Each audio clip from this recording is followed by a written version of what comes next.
So, for centuries, the absolute pinnacle of watchmaking was, just getting a tiny metal spring to unwind at exactly the right speed. Right. Yeah, that was basically the whole ball game. Exactly. I mean, the entire goal of millions of hours of incredible mechanical engineering was just to tell you where you were in the day. Yeah, and it was a beautiful mechanical marvel, certainly. But its job was entirely passive. Right. Right. A traditional watch just sort of sits there and, well, observes time passing on your behalf. Today, though, we are digging into some source material that argues the modern watch doesn't just observe time anymore. I mean, it observes us. It really does. Yeah, so we are taking a deep dive into the insights from an article titled "The Benefits of Using an Apple Watch, a New Way of Living on Your Wrist." And okay, let's unpack this, because they aren't just calling this a cool gadget. No, not at all. Right, they are making this massive, overarching claim about a completely new way of living. And when you really look at the architecture of the shift they're describing, Yeah. well, that bold claim actually starts to hold water. Yeah. Yeah, because we are moving away from the era of the passive fashion accessory, and we're entering this era of the active, tech-driven lifestyle tool. A completely different category, really. Exactly. And I would actually encourage you, listening right now, to think about your own relationship with whatever wearable technology you might use. That's a good point. Like, are you wearing something on your wrist that simply tells you the time? Or is it an active participant in how you manage your biology, your attention, and your focus? I think that distinction, between passive and active is just crucial, because if this smartwatch represents a new way of living, well, the most critical part of that is quite literally keeping us alive. Literally, yes. The article leans heavily into the device's advanced health monitoring system, and it's not just counting steps anymore. No, we are seeing clinical level metrics moving out of the hospital room and directly onto the user's wrist. Which is wild to think about. It really is. Historically, you go to a doctor maybe once a year for a physical, right? Yeah, if you're lucky. Right. And they take a snapshot of your heart rate and your oxygen levels at that exact single moment. But it's an incredibly limited data set, and it's highly contextual. Oh, totally. It's a snapshot taken while you're probably stressed out about being at the doctor's office in the first place. Exactly, the white coat syndrome. Yeah, you've got the paper gown crinkling, you're worrying about the copay, maybe you, rush to find parking. Right. That is hardly an accurate picture of your day-to-day cardiovascular health. And what's fascinating here is how this technology shifts our understanding of health from that annual isolated checkup to a continuous real-time baseline. A baseline that's just always running. Exactly. The source outlines how the watch provides continuous heart rate monitoring that can actually detect irregularities in the background. Oh. Yeah. And it features an ECG, an electrocardiogram. Okay, wait, I want to pause on that for a second, because people hear ECG and they just think of a standard heart rate monitor. Right, like the ones at the gym. Exactly. But it's fundamentally different, isn't it? Like, it's not just feeling the pulse of blood pumping. No, it's measuring the actual electrical activity of your heart. Oh, wow. Yeah, it records the timing and the strength of the electrical signals that actually make your heart beat. And alongside that, it's tracking your blood oxygen saturation levels. Which honestly just sounds like magic to me. It does seem like it. Like, how does a piece of glass and metal sitting on top of your skin actually know how much oxygen is inside your veins? Well, it really comes down to optics. The watch basically shines red and infrared light through your skin and into your blood vessels. Okay. And then sensors measure how much of that light reflects back. So oxygen-rich blood is bright red, meaning it reflects more red light and absorbs infrared light. Right, that makes sense. And blood with lower oxygen is darker, so it absorbs more red light and reflects more infrared. So it's just reading the light. Pretty much. The device is essentially doing this complex math on light reflection to calculate the oxygen saturation in your bloodstream, all while you are just, sitting on the couch reading a book. Okay, establishing that continuous invisible baseline is incredible. It really is. But what happens when something violently interrupts that baseline? Because the feature that really stood out to me in this article is fall detection. Oh, yes. The source explains that the watch can automatically alert emergency services if you take a hard fall. It's almost like having a tiny, silent paramedic strapped to your wrist. That's a great way to put it. But how does it actually know I fell down the stairs versus, say, giving someone a really aggressive high five? Well, that is where the internal mechanics become absolutely vital. It's not just looking for any sudden movement. Right. The watch uses a built-in gyroscope and an accelerometer. So the algorithms are constantly analyzing your wrist trajectory and the impact acceleration. Oh, so it knows the angle and the speed. Exactly. It can distinguish the specific physics of a brutal, unintended fall to the ground from the physics of a vigorous high five.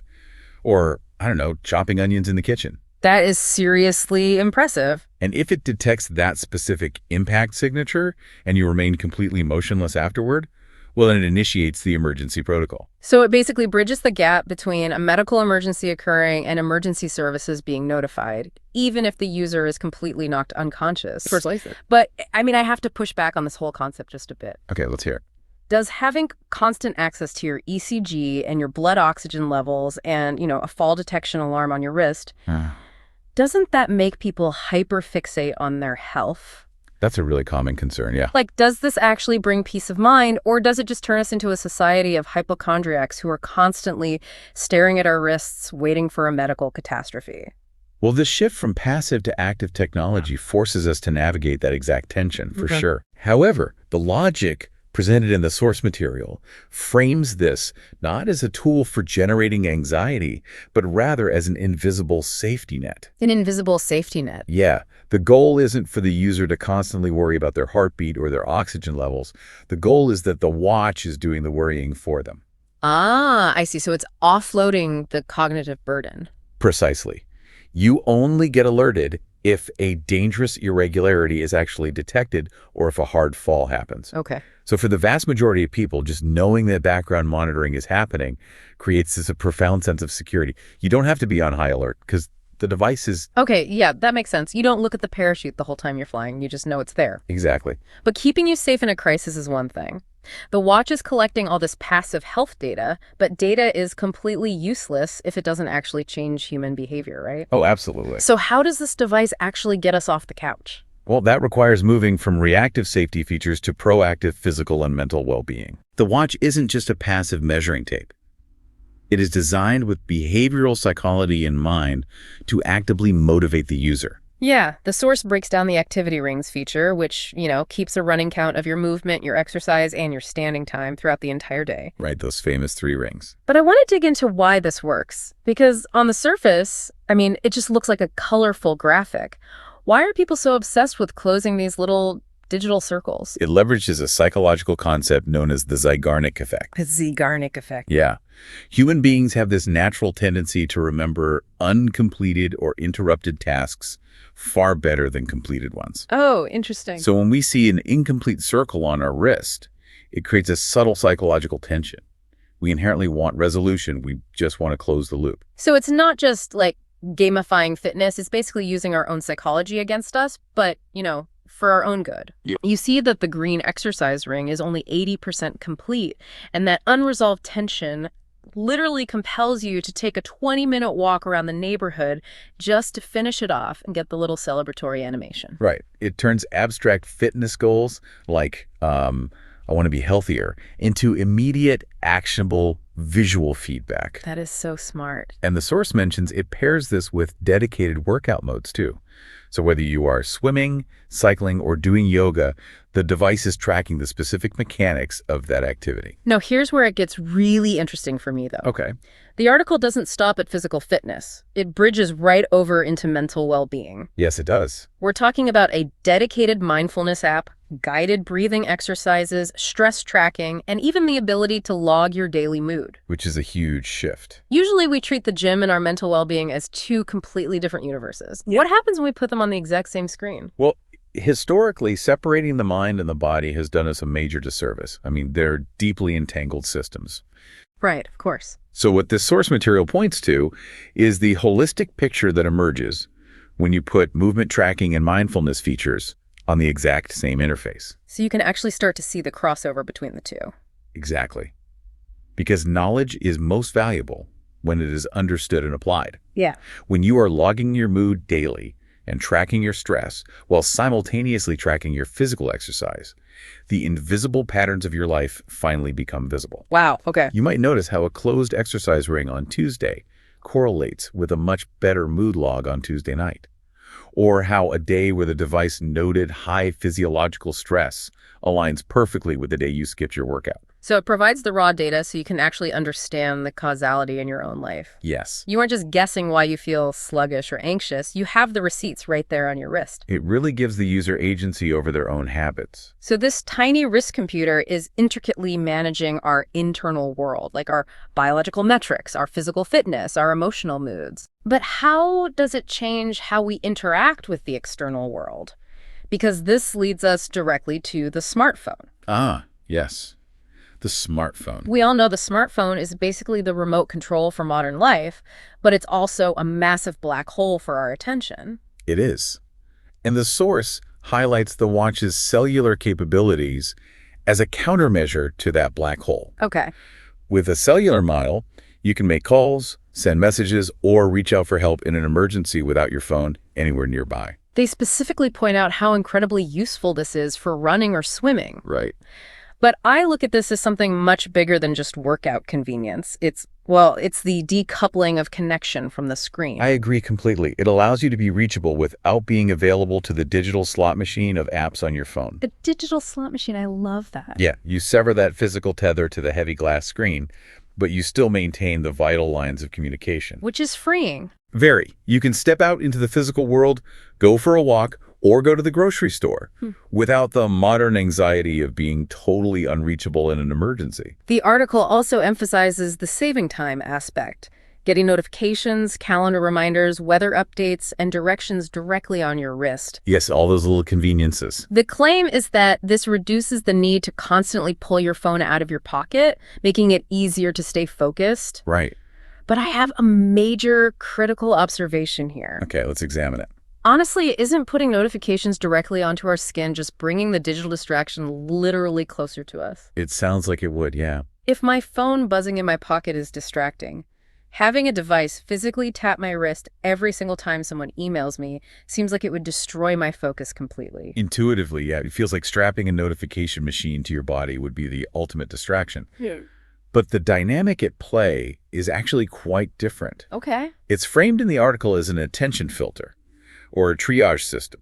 But how does that actually work in practice, though? Like, if I'm getting tapped on the wrist, I am being interrupted. You are being interrupted, sure, but you are not being captured. Captured. Yeah. Think about the mechanics of checking a smartphone. Yeah. What actually happens when you pull your phone out of your pocket just to check one single text message? Well, I check the text message, then I have 3 unread emails, so I check those. Right. Then I open a social media app just for a second to see what's happening. And 20 minutes later, I'm standing in my kitchen having completely forgotten that I was supposed to be making dinner. Exactly. The phone is an immersive environment actively designed to pull you in and hold your attention. Yeah. The gravity well of those apps is immense. So true. The watch bypasses that gravity well entirely. When you receive a tap on your wrist, you just glance at it. Okay. If it's a calendar reminder for a meeting starting in 5 minutes, you acknowledge it. If it's a random promotional email, you ignore it and drop your wrist. The entire interaction takes 2 seconds. Oh, I see. So it's an attention triage. I am not ignoring the digital world. I'm just filtering out the junk before it forces me to pick up my phone and fall down a rabbit hole. Right. It replaces the heavy, immersive digital experience of the phone with light, transient touch points. I like that. Transient touch points. It intercepts the distraction, allows you to triage what matters, and lets you immediately return your focus to your actual physical environment. But for a device to act as an effective attention filter, it can't just be an isolated island. It has to talk to everything else you own. Absolutely. And the article spends significant time diving into the seamless Apple ecosystem integration. Right. For users already within that ecosystem, using an iPhone, a Mac, or an iPad, the watch basically acts as the invisible web holding the whole experience together. Yeah, they list features like Apple Pay, Find My iPhone, music control, and even using the watch as a remote shutter for your phone's camera. Such a handy feature. It's essentially a master key to your digital life. But, we assume everyone listening knows that you can use Apple Pay on a smartwatch. The bigger question is why these specific features are highlighted as a new way of living. Well, it really comes down to the psychology of friction. Friction. Yeah. Human behavior is heavily governed by the path of least resistance. We naturally gravitate toward whatever requires the absolute minimum amount of effort. Right. If I'm at the grocery store Paying with cash requires digging in my pocket, counting bills, and waiting for change. Which takes time. Paying with a physical credit card requires digging for a wallet, finding the specific card, inserting the chip, and waiting for the prompt. That is all friction. Exactly. But if the transaction just requires holding your wrist near a payment terminal as you walk past, the friction is almost entirely eliminated. It's just seamless. The ecosystem integration detailed in the source isn't just about software talking to software. Pinging a lost iPhone that's buried in the couch cushions from your wrist, or setting up your phone for a group photo and tapping your wrist to take the picture. Right. These are micro-barrier removals. By systematically removing these tiny points of friction in everyday physical tasks, the device becomes indispensable to the user's daily flow. And speaking of the physical aspects of everyday life, we really cannot ignore the physical object itself. We can't. The article makes a very specific point to emphasize personalization and style. Yes, it does. It highlights the wide range of bands, the different watch face designs, and the customization options that let it fit into both formal settings and the gym. And if we connect this to the bigger picture, this stylistic personalization matters just as much as the internal clinical-grade technology. Wait, really? You think the ability to swap out a leather band matters as much as a sensor that can measure blood oxygen saturation using infrared light? I do, absolutely. Because a wearable device is fundamentally different from a laptop or a smartphone. How so? You literally wear it on your body. It is visible to the world at all times. So it is an immediate statement of personal fashion. That's a fair point. Historically, highly capable technology has been incredibly clunky, plastic, and utilitarian. What we are seeing here is the ultimate convergence of fashion and utility. So it's basically social camouflage. That is a perfect way to describe it. People are willing to wear a powerful piece of technology to a formal dinner, a wedding, or a crucial business meeting. Places where a plastic neon fitness tracker would look completely out of place. Exactly. Because they can customize it. They can swap a rubber sports band for a sleek metal bracelet and change a digital activity display to a classic minimalist analog face.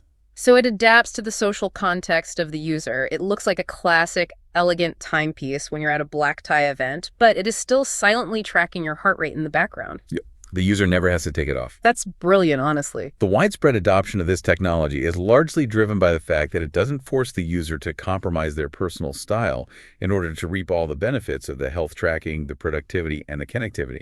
Okay, let's step back and look at the entire picture we've painted today based on this deep dive into the source material. It's a lot to take in. It is. What we're seeing is that this device has completely transcended its original purpose of just telling time.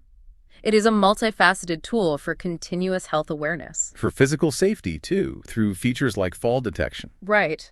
And for behavioral motivation via the activity rings, and for staying connected without being glued to a screen. And the article concludes that for anyone looking to combine a tech-driven lifestyle with better health and everyday convenience, well, it is a truly worthwhile investment. Certainly sounds like it. When you look at the sheer breadth of its capabilities, and how it removes friction from almost every facet of daily life, it fundamentally changes how users move through the world. It genuinely is a new way of living on your wrist. It really is. So for you listening right now, think about everything we just discussed. Which aspect of this deep dive stood out to you the most? There are a lot of angles to consider. Are you most fascinated by the mechanics of the tiny, silent wrist paramedic calculating your blood oxygen? Or maybe the psychological shift of that digital attention filter that rescues you from the endless scrolling of your phone. Or maybe it's the frictionless integration into everything else you do. Right.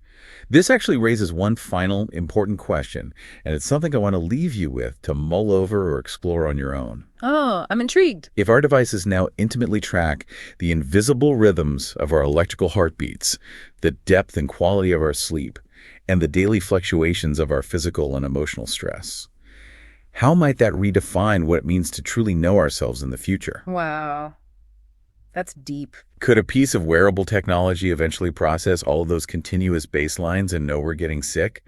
Or that we are on the verge of complete burnout before our own conscious brains even realize it? A watch realizing we are exhausted before we do. That changes the definition of self-awareness completely. Doesn't it? We started this conversation talking about how old mechanical watches just passively ticked away the hours. It turns out the ultimate evolution of the watch isn't about tracking the time of day anymore. No, it's not. It's about tracking the actual quality of our lives.